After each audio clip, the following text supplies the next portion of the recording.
Aloha, Haunani here from Kingdom of Bahrain. This is a tutorial for intermediate and advanced practitioners of Yoga Asana. And today's pose is going to be Trikonasana or triangle pose. I know, really, can we go over this pose anymore? Well, that's fine if you don't want to, but if you found this page and you're looking at it, you might have some questions still. So this version of Trikonasana is based off my years and years of experience, my own injuries with my lower back, as well as working with lots of different bodies, from very, very limber, Gumby types to really, really tall, huge, muscular men who have troubles, getting into Trikonasana. So as an intermediate or an advanced student, what I'd like for you to do is we're just going to get on our mat. I'd like for you to come to the top of your mat, and I want you to come into a triangle pose. Now I'm going to mirror you right now. I want you to come into a triangle pose with your right foot pointing towards the top of your mat. Okay? Go for it. Just come into triangle pose. Hopefully you're warmed up. I'm a little warmed up. Not a lot, but a little. I want you to just notice your feet. I want you to notice what it feels like in your legs, your hips, your back, your shoulders, your neck. Take your favorite variation with your arm based on how warmed up you are. And then exhale, come out. Or inhale, come out. Exhale, release. Other side. Just for balance, come into your triangle pose as you usually do. Just notice how it feels in your body. On your in-breath, go ahead, come up and release. Now this time I'd like for you to join me. So this time I want you to bring your feet the distance of one of your legs. So one of the length of your legs is about the distance between your feet. Now you don't have to sit down and measure it unless you want to, then you can. But that's your personal sacred geometry. A lot is revealed here in the body. And so while a lot of the Yoga Asana books say about 1 meter apart with your feet, versus side angle, which is about 4 feet, so keep that in mind. What I've discovered is really, really, really tall people with their legs only 3 feet apart puts a ton of strain on the lower back and hips. So what I've discovered working with all different types of bodies is the length of one of your legs for Trikonasana is a great foundational distance for this pose. So one of the distance between your feet, for mirroring purposes, go ahead and turn the right toe back towards the front of your mat. And oftentimes you hear heel to arch alignment. If you haven't noticed, your arch is pretty long and it runs almost from the base of your toe to the back of your heel. Heel to arch, the back of your arch. The arch closest to the ankle is the alignment in terms of your pelvis, your hip, and your hip bone alignment here. Front toes facing forward, second toe aligned with ankle, okay?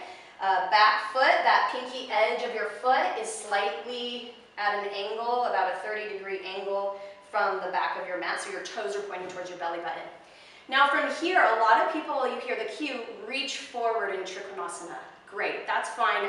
I taught that way for a long time until I really started diving into yoga anatomy and really, really using my own body mindfully, mostly because of injuries.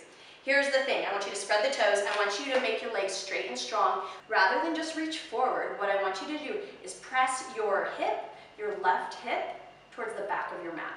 And as you do that, you will notice it's counterbalanced. And the more I press back, the more I reach forward. Almost like in dancer's pose, right? The more you kick into that backhand, the more you reach forward. And then at a certain point, my hip's not going to go any further, at least for me. There becomes this moment where all of a sudden, here's this ease, the balance between sthira and sukha, there's this sweetness. I can reach to the floor with ease, but I'm really grounded, my legs are very active. And then if you can reach the right arm up, you can, if that pinches your neck in any way, or shoulder, hand to the waist. Okay, or maybe your variation is Uttita Trikonasana, extended triangle pose, palm down, you can reach towards the top of your mat. Breathe. Okay, my legs are nice and strong. On your in-breath, inhale, come up. Gently release.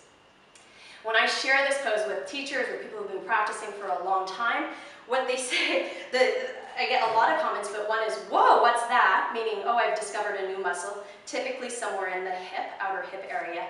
But the other thing I hear is, oh, I feel so much stronger in the pose. And that's it. Sthira Sukham, right? That's the only sutra in Patanjali's book about the asanas, Stiram Sukham. So yeah, there is a lot of foundation in this pose before the sweetness.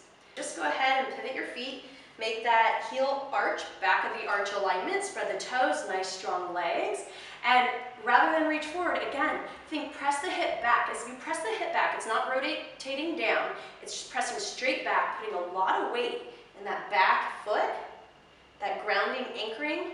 The more you press, okay, I'm still keeping my hips open, the shoulders open to the side of the mat, I can reach forward, counterbalance.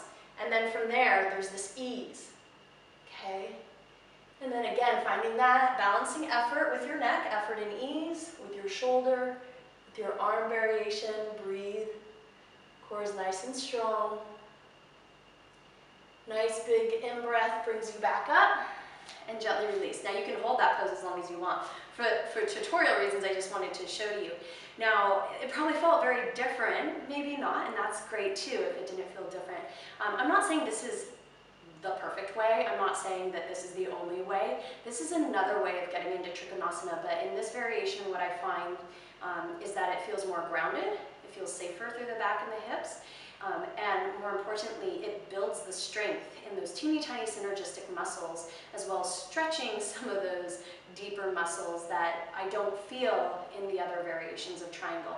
Now, those other variations of triangle might include, I was guilty of this for a long time because I thought the point was reaching for the floor, not the pose, was a big wide stance so that I could reach the floor. Okay, it's a totally different experience. The other variation that I see, or that I practiced for a long time too, was feet were smaller distance, but then I was reaching forward. But then I don't feel that equal weight between my feet, and the openness through the hips to extend the spine and the crown of the head away from the hips was very different. It wasn't until I really studying the anatomy and I realized, oh, if I push back, I started experimenting with my body. As I push back, then it provides this openness, this length for my spine, especially when I connect it with my breath.